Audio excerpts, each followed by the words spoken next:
The portfolio case slips from my fingers. A thud echoes through Rebecca's kitchen as it hits the hardwood floor. Time freezes. My brother-in-law Daniel's eyes dart to mine, widening with unmistakable guilt. From around the corner, Rebecca's voice had just carried clearly. We need to start making plans to get her out now that the business deal is coming through. 5 months. That's how long I've paid rent, barely below market value in this overpriced Denver suburb, to live under their roof. Today should have marked my unofficial anniversary in their home. Instead, it marks the moment I discover the truth. Allison? Allison? Rebecca spins around, her hand flying to her throat. I didn't hear you come in. I should say something, but the betrayal lodges in my throat like a stone. My entire body feels hollow, as if someone has scooped out everything inside me, leaving only a thin shell standing in their pristine kitchen with its gleaming marble countertops and carefully arranged fruit bowl. The arrangement was never about helping family. It was a financial stopgap they're eager to end. You're home early, Daniel says, taking a small step backward, physically removing himself from whatever confrontation might follow. I remember that dinner back in March, the one where they'd presented this living arrangement as family helping family.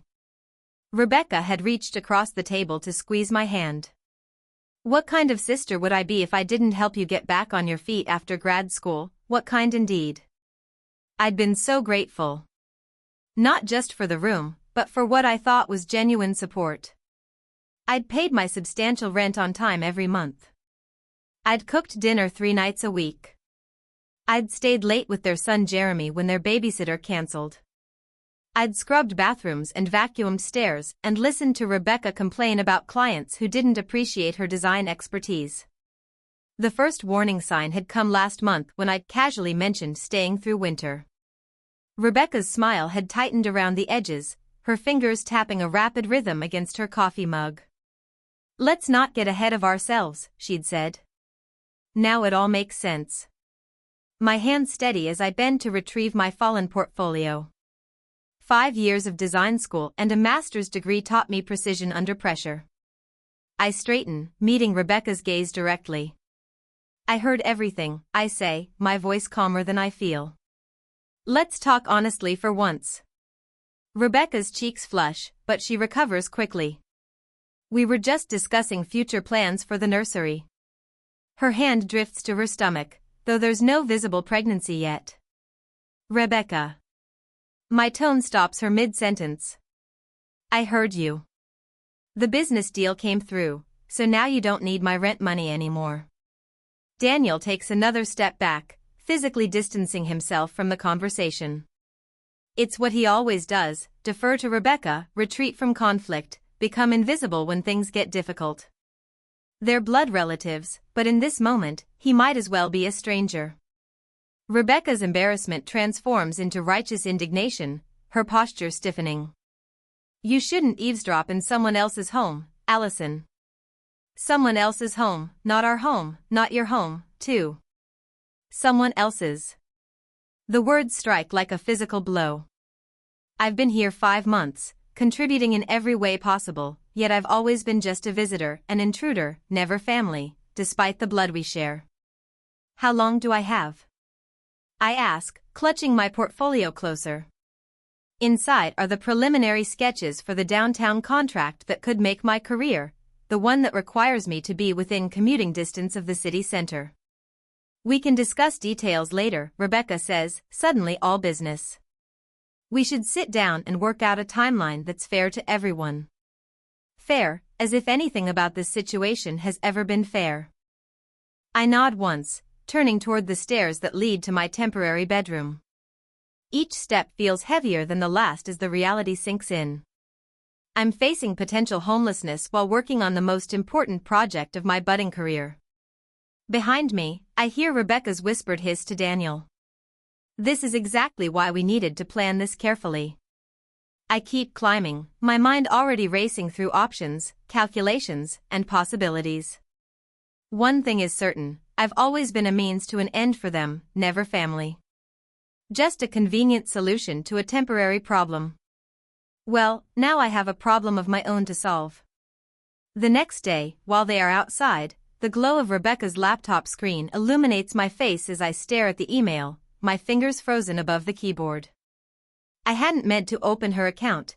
The shared family computer had simply loaded her profile when I sat down to check my design deadlines. Now, I can't look away from what's right in front of me. Asterisk contract finalized. $175,000 commission asterisk blazes in the subject line. The timestamp shows 3 weeks ago. My stomach knots as I scroll through the congratulatory messages from their business partner. They hadn't been struggling financially for weeks, perhaps months. I grip the edge of the desk, a wave of nausea washing over me as I read further down the email thread. We need to discuss how to diplomatically handle the Allison situation now that we're back on solid ground, Rebecca had written. The pregnancy gives us the perfect reason without seeming callous. The perfect reason, as if I were a household item they no longer needed. I close the email and push away from the desk, my legs unsteady as I stand. For months, I've paid my rent, cooked their meals, cleaned their home, watched their child, all while believing I was helping family through a rough patch. The truth stings like winter air on bare skin. That evening, Rebecca sets the table with unusual precision, placing me in what I now recognize as the guest position farthest from Daniel at the head. She serves dinner standing, one hand frequently drifting to her slightly visible pregnancy bump whenever she makes a point.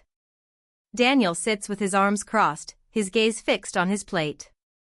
Daniel mentions something that concerns me, Rebecca says, her voice deceptively casual as she serves the pot roast I'd prepared before leaving for work. He said you've been overly friendly with him. The accusation lands like a slap. I turn to Daniel, waiting for him to deny this absurdity. He avoids my eyes but offers a slight nod when I stare at him in shock. That's not true, I say, my voice steady despite the adrenaline surging through my body. And you know it.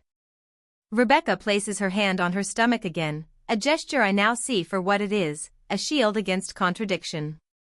We've also noticed some of the people you've had over when we weren't home. My fork clatters against my plate. What people? I haven't had a single visitor since I moved in. Jeremy mentioned strangers, Rebecca continues, referring to their 6-year-old son who's currently at a sleepover. Children don't lie about these things.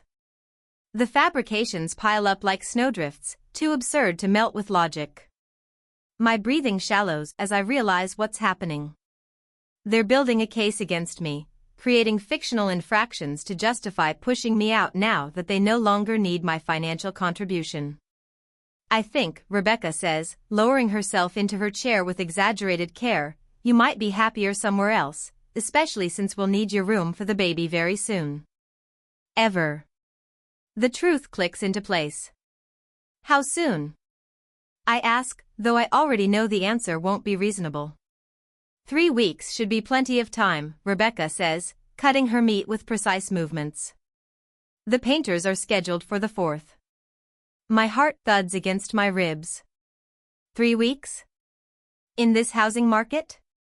Daniel clears his throat. We've checked online. There are plenty of places available. With 6 to 12-month wait lists, I counter, thinking of the dozens of rental applications I've already filled out, preparing for an eventual move. And first and last month's rent plus security deposits. Rebecca's smile doesn't reach her eyes. You've been working and living here rent-free for months. Surely you've saved enough. Rent-free, the words nearly choke me. I push back from the table and walk to my room, returning moments later with a folder containing bank statements. I place them in front of Rebecca, pointing to the highlighted monthly transfers. I've paid rent every month, on time, at the rate you set. Rebecca barely glances at the evidence. We hate to do this, but family comes first. Our growing family needs this space. Family comes first, the irony of her words burns in my chest as I gather the statements. My downtown client expects daily check-ins for the next 3 months. Moving farther away would mean hours of commuting or risking the biggest contract of my career. The false accusations have destroyed any trust between us. But homelessness would destroy everything I've worked for. As I returned to my room that night, clutching financial records that prove my reliability, a question haunts me. Should I confront their lies head-on and risk immediate eviction, or quietly plan my exit while protecting my career? Standing up for truth might feel righteous, but homelessness would destroy everything I've worked for. What would you do when principles and practicality collide? I carefully slide the bank statements back into their folder, my mind churning with limited options and the bitter taste of betrayal. Rebecca doesn't waste a day. The next day, my phone buzzed with 3 separate calls from aunts and cousins before I even had my morning coffee. How could you leave your sister when she's expecting? How could you leave your sister? Aunt Margie's voice carries the weight of familial judgment. Rebecca told us you found a place closer to work. I thought family meant more to you. I grip the phone tighter, staring out the kitchen window at Rebecca watering her petunias. She catches my eye and waves, the picture of innocence. It's not quite that simple, I say, but Aunt Margie has already launched into a lecture about sisterly obligations that stretches back to the Eisenhower administration. When I return from work that evening, 4 cardboard boxes sit stacked in the middle of my room. My design materials, carefully organized in portfolios, have been crammed inside, corners bent, and pages crinkled. My fabric samples are mixed with bathroom toiletries. I started packing for you, Rebecca says, leaning against the doorframe. Her hand rests on her barely visible bump. Just being helpful. I noticed the small tear in the corner of my presentation board for tomorrow's client meeting. The damage is subtle but unmistakable. Oh, did that get damaged? Rebecca's voice carries artificial concern. Moving is always so chaotic. The next morning, I wake to a notification on my phone, unable to connect to Wi-Fi. I try the password. Nothing. After 3 failed attempts, I knock on their bedroom door. Daniel answers in his bathrobe, avoiding my eyes. Changed the password yesterday. Security concerns. I can text it to you later today. My presentation is due in 3 hours.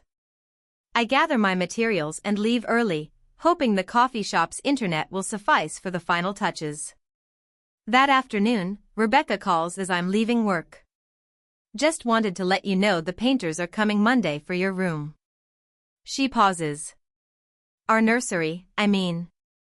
That's 2 weeks before the deadline we agreed on, I remind her. We found someone available sooner. Such good luck, don't you think? The apartment hunt consumes my evenings.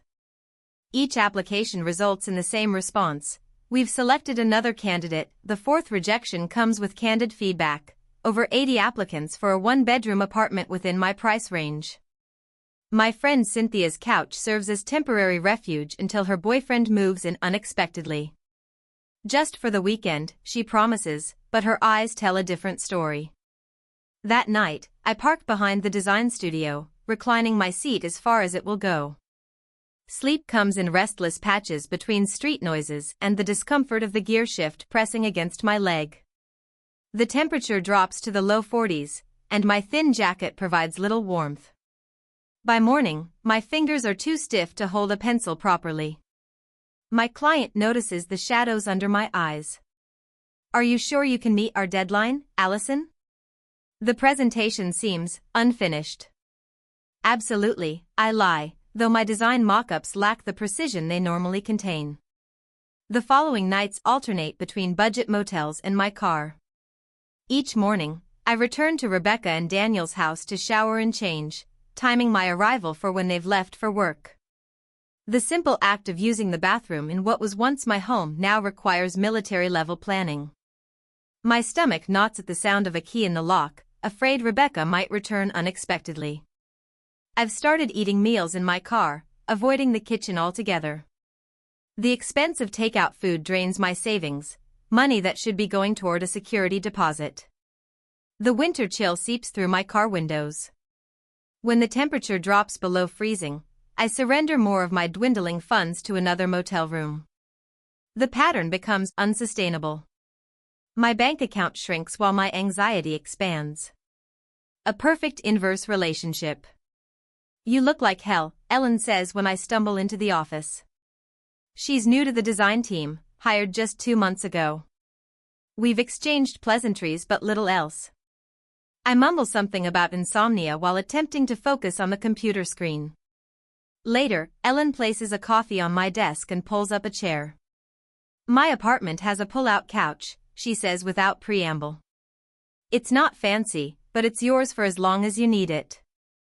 I start to reach for my wallet. I can pay. No. Her hand covers mine, warm and firm. I was homeless once too. This is how we break the cycle. The tears I've been holding back for weeks threaten to spill over, but I manage a nod of gratitude. Saturday arrives with Rebecca's baby shower. I consider skipping it, but doing so would only fuel more family speculation. I arrive bearing a gift-wrapped bassinet, playing my part in this charade. The living room overflows with family and friends. Presents pile high on the dining table, the same table where Rebecca had told me I wasn't family. I want to thank Allison, Rebecca announces, glass of sparkling cider raised, for understanding our need for family space and graciously moving out. 20 pairs of eyes turn my way. Don't you want to say something about your new place? The room grows quiet.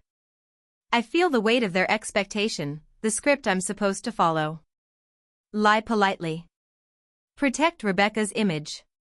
Maintain the fiction that this was all planned and amicable. Something shifts inside me, a quiet strength replacing the fear that's been my constant companion. I don't have a new place yet, I say, my voice steadier than I expected. The housing market is difficult, as you well know. The silence that follows carries a physical weight. My aunt's wine glass halts midway to her lips. My mother's smile freezes. Rebecca's face flushes crimson. In that moment of uncomfortable truth, I realize I don't need to protect Rebecca's image at the cost of my own truth. The revelation doesn't solve my housing crisis, but it loosens something tight around my chest, the first full breath I've taken in weeks. 3 days later, Ellen introduces me to her landlord, an elderly woman who owns several small properties on the edge of Denver. It's basically a shoebox, Ellen warns as we drive to see the studio apartment, but it's clean and the rent is reasonable. Along the way, Ellen shares her own story, how her brother stole her inheritance after their parents died, leaving her homeless during her final year of college. Blood doesn't guarantee loyalty, she says, making a sharp turn. Sometimes family is just who shows up when everyone else walks away. A week later, after careful consideration, the studio apartment is indeed tiny, barely room for a bed and small table, but the windows face east, perfect morning light for drawing. The landlord, impressed by Ellen's recommendation, waives the security deposit. You can move in tomorrow, she says, handing me the keys. First month's rent due next week. That evening, Ellen's friends arrive with housewarming gifts, a futon from someone's guest room, mismatched dishes, a small desk rescued from a corporate office renovation. By midnight, the tiny space resembles a home. My home. I hang my single print of a vintage Denver skyline on the wall above the desk. It's not much, but it's mine. Each night, I document every interaction with Rebecca and Daniel, every false accusation, every small cruelty. The record grows. A chronicle of truth. 13 months later, the phone rings. Rebecca's number flashes on the screen, the first contact since I moved out. I stare at it, remembering the girl who slept in her car, afraid and alone. That girl no longer exists. I answer the call. Hello, Rebecca. Allison. Her voice lacks its usual confidence. How are you? I'm doing well, working on a new restaurant design. I keep my tone neutral, neither friendly nor cold. Professional. The line goes quiet for several seconds. That's good. Another pause. I wasn't sure you'd answer. I wait, saying nothing. The space between us fills with unspoken history. We've hit a rough patch, Rebecca finally continues, her composed facade cracking. The business collapsed. We lost the house last month. My fingers tighten around the phone. For a moment, I remember sitting in my car in February, the windows fogging with my breath as I tried to sleep, my toes numb with cold. Where are you staying now? I ask, my voice steady. We're in a motel. Rebecca's voice breaks. Just temporarily. The kids, she stops, composes herself. We have 2 now. Jeremy and little Sophia. She's 4 months old. I jot down notes on my sketchpad. * 2 children. No home. Business failed. * I approach this conversation like a design problem. Assess the situation. Identify resources. Determine options. How long can you stay at the motel? I ask. 3 more days. Maybe 5 if Daniel picks up some extra work. Her voice grows desperate as I remain measured rather than immediately offering help.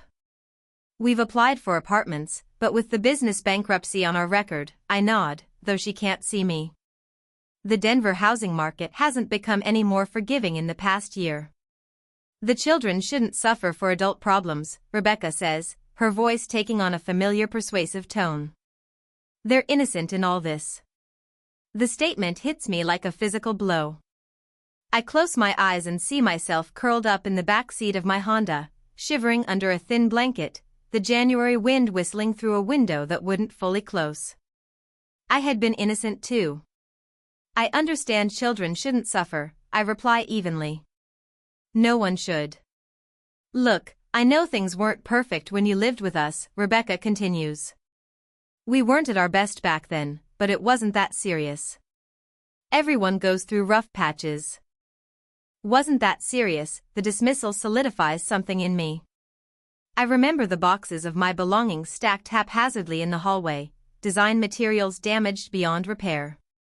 I remember Daniel changing the Wi-Fi password without telling me, claiming security concerns when I needed to submit client work.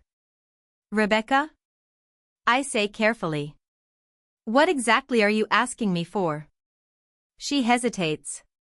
We need somewhere to stay, just until we get back on our feet. A month, maybe 2. Her voice drops to a whisper. Blood is thicker than water, Allie. We're family. Family, the word that once would have compelled me to open my doors without question now rings hollow. Rebecca still sees me only as a resource, not as a person who was vulnerable and was hurt. As Rebecca's voice broke with tears, I felt a momentary urge to rescue them. Should I open my home to the very people who had left me homeless, or was maintaining my hard-won boundaries the healthier choice for everyone? Let me think about this and call you back, I say, ending the call before emotion can cloud my judgment. I immediately dial Ellen. Her voice grounds me, warm and familiar. They lost everything, I explain, pacing my small apartment. They want to stay with me. And how do you feel about that? Ellen asks, cutting straight to the heart of the matter. Conflicted. They're in trouble, but, I trail off, looking around my studio apartment, my sanctuary, my hard-won peace. Remember where you were a year ago, Ellen says gently. Remember how far you've come. Protecting your peace isn't selfish, it's necessary. We spend the next hour researching family shelters and housing assistance programs in Denver. Ellen emails me links while I compile information on rental assistance, food banks, and emergency housing options. This is genuinely helpful, Ellen reassures me. More helpful than sacrificing your well-being. By midnight, I've created a comprehensive document of resources. It's the kind of help I wish someone had given me, practical, thorough, respectful of their agency. My phone rings again, just as I'm preparing for bed. Daniel this time, not Rebecca. Allison, I need to tell you something. His voice sounds different, weary, but somehow more present than I remember. Those things Rebecca said about you when you were living with us, about being inappropriate with me. He pauses. They weren't true. None of it was true. I sit on the edge of my bed, stunned by this admission, 13 months too late. Why are you telling me this now? I ask. Because we need your help, he admits. But you deserve the truth first. After we hang up, I check my email to find a message from my mother. Word of Rebecca and Daniel's financial collapse has spread through the family. The subject line reads, "We need to talk about your sister." I close my laptop and look around my small apartment, the space that's mine alone. Tomorrow, I'll call Rebecca with resources instead of refuge. Tonight, I'll sleep peacefully in the home I've created for myself. 2 days later, the sharp knock at my door comes just after 7. No text, no warning call, just 3 rapid taps that echo through my studio apartment like gunshots. I'm halfway through dinner, a simple bowl of pasta at my fold-down table, when I hear my father's voice through the door. Allison? It's Dad and Mom. We need to talk. My stomach tightens as I open the door. They stand shoulder to shoulder in the narrow hallway, Mom's fingers working the clasp of her purse, open and closed with nervous energy. Dad's usual confident posture is noticeably diminished, his shoulders slightly hunched. Can we come in? Mom asks, her eyes already darting past me to assess my living situation. I step aside, gesturing them into my home, all 400 square feet of it, the bed that doubles as my couch, the kitchenette with exactly 2 feet of counter space, the drawing table where I create the designs that have slowly rebuilt my life. Dad clears his throat. We've spoken with Rebecca and Daniel. They're in a real bind, honey. They need somewhere to stay, Mom adds, her voice dropping to that soft, persuasive tone she uses when she wants something without having to directly ask. She's your sister, and those are your niece and nephew we're talking about. I say nothing, just let the silence fill the room until Dad continues, just for a month or 2 until they find something, he offers, as if this compromise is reasonable. Family needs to stick together during hard times. Mom's fingers finally still on her purse. If you can't find it in your heart to help them, I don't know how we can all gather for holidays anymore. The tension would be unbearable. The threat hangs in the air between us. I take a deep breath and walk to my desk, retrieving a folder I'd hoped I wouldn't need to share. Please, sit down, I say, gesturing to my bed and the single chair by my desk. I remain standing. I hand them each a stapled packet. This is a comprehensive list of housing assistance programs in Denver. Section 8 vouchers, family shelters with private rooms, rental assistance foundations, churches that help with security deposits. I point to the highlighted sections. I've marked the ones that specialize in families with young children. My mother stares at the papers as if they're written in a foreign language.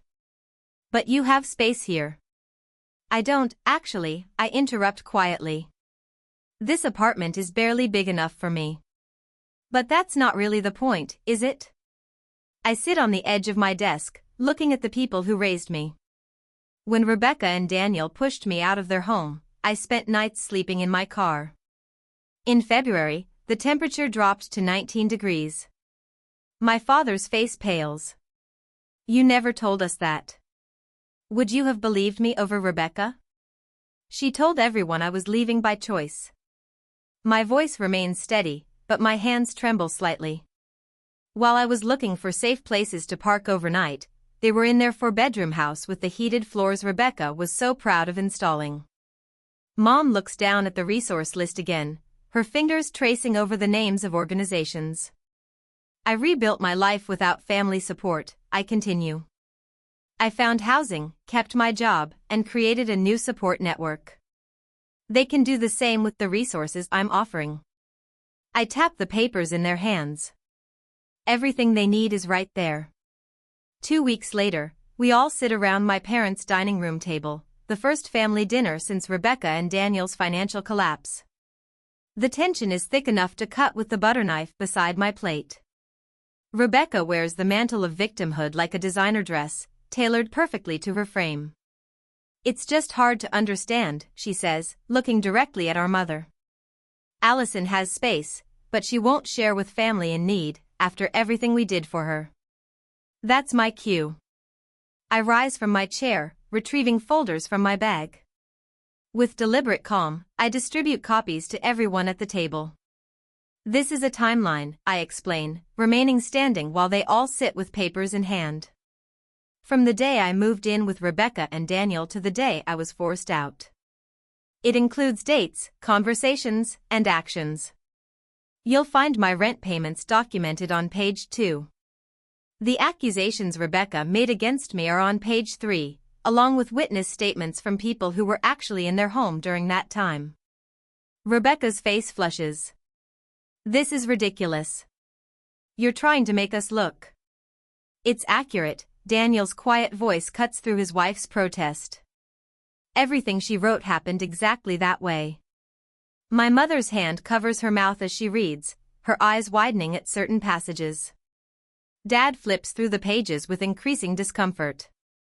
I don't share this to hurt anyone, I say, meeting each of their eyes in turn. But I can't allow this story to be rewritten. I've learned something important this past year. I take a deep breath. I've found that true family doesn't have to share blood, it shares respect, honesty, and support. In the weeks that follow, I hear through Ellen that Rebecca and Daniel applied for housing through one of the programs I recommended. They qualified for emergency assistance based on having young children. The relationship with my parents hangs in uncertain territory, tense phone calls, awkward text messages, neither fully estranged nor truly reconciled. Then one ordinary Tuesday, I find an envelope in my mailbox with my mother's distinctive handwriting across the front. Inside is a single sheet of stationery, folded precisely in thirds.